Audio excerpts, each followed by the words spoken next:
Okay, so hi, thanks for popping in.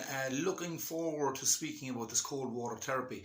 When I say cold water therapy, this exposure to cold water varies very largely. There's real sub-zero conditions of freezing water that people are sometimes extreme about. And they sit in these conditions and it's a mental endurance challenge, like anything, I guess. You can go to any level. In this context, for mine and for most likely a lot of people that are watching this video, it's just maybe middle of the road exposure to cold water to enjoy it, so get the physiological, psychological benefits of exposing ourselves to that challenge and those conditions. So straight off the bat, I did a little bit of watched a few videos, did a bit of reading up on it and things like that. Straight off the bat, a couple of the big benefits and advantages, as I would see it for me anyway, is that number one, I live near the coast, so it's very, very quick, very efficient. I just jump in water. And number two is that it's free, right? So like fasting or any activities that can be of benefit to our health and that are simple and cost effective, happy days, right? So that's definitely two of the first advantages as I would see it. So it's very anti-inflammatory. What I mean by that is that there are inflammatory diseases like arthritis that maybe older people would largely suffer with. So older people will tend to gravitate towards this cold exposure to cold water as well, because it is highly anti-inflammatory. And when I say it's highly anti-inflammatory, it flushes out the lymphatic system, which is like a drainage system for the blood vessels. So that anti-inflammatory element really helps to flush out like that. It really reduces bloating, for example, definitely. It boosts the immune system, definitely. And this is, I've jumped in the sea now in Ireland since last September every day. So this is my own experience. I've read about this, I've heard about these things, but I can 100% stand over these things from my own personal experience. I don't wear a wetsuit. I just put on a pair of shorts and jump in. I don't stay in there for very long, 5 to 10 minutes. I'll stay in water. When the tide is in, it's a fantastic experience. It's a very different experience when the tide is in. That's because I think that by the time we actually get to the water, when the tide is out, the air might be cold. I don't actually know. I think that's the reason.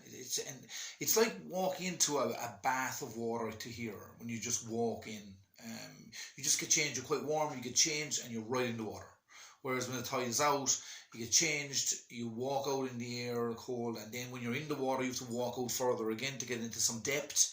So as opposed to when the tide is in, it's right there. Just hop in, and you're like in a cold bath, and then you're back out again. So everything's much more efficient. Everything's much quicker and things, Okay, so boost the immune system, yeah. So with regards to boosting the immune system, it definitely does, right? So again, I read or heard recently that when we hit the cold water, the system, all the blood rushes inward and obviously prioritizes the vital organs.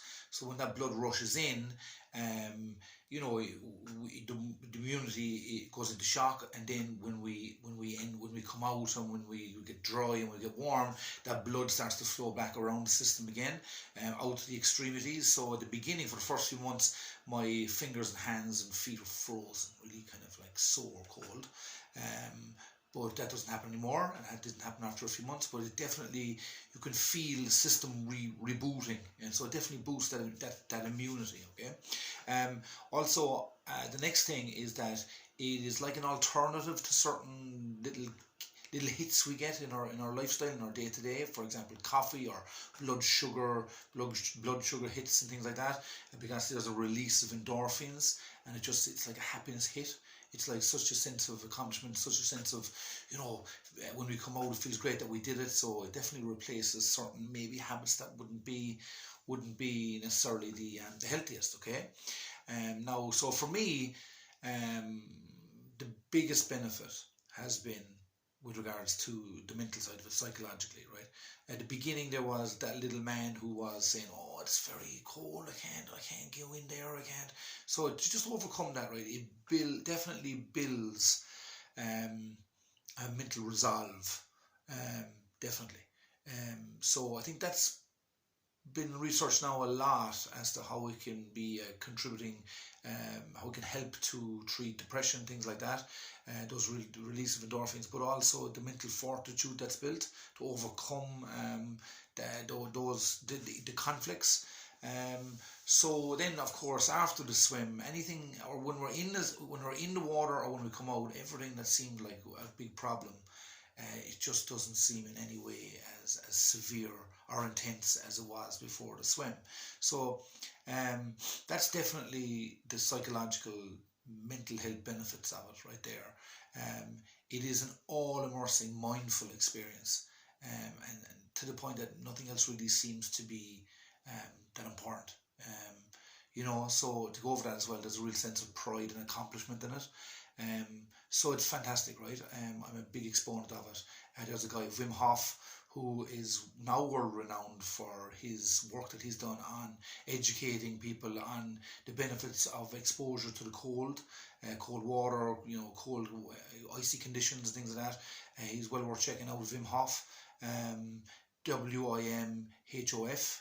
So he's fantastic. Check him out just in that respect. So look, I hope this has been some a little bit of education, a little bit of support. If you have been considering doing it, I highly recommend. So listen, thanks for popping in, and we'll talk again soon.